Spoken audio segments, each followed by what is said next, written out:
One way to massively increase your editing productivity is to not rely on playback at the normal speed when you're editing. So you might be used to moving the playhead around, hitting spacebar. I've edited a video in DaVinci Resolve, finding the place you want to edit, maybe adding an edit point, moving things around, but you're still going to get you up and running, playing back at the regular speed. That's going to slow you down. Instead of using the spacebar or the play button, create a new project, hit L on the keyboard to play back at normal speed. Open up DaVinci, hit K to stop, hit L twice to play back faster. You can create a new project at the root level, or you can hit K to stop, press L multiple times to go even faster.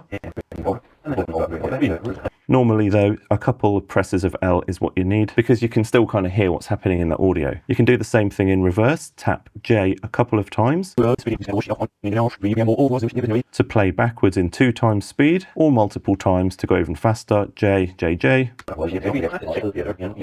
And once you get above 2, maybe above 4 times speed, things really start to become a little bit hard to hear. Hold down K and L to play back at half speed.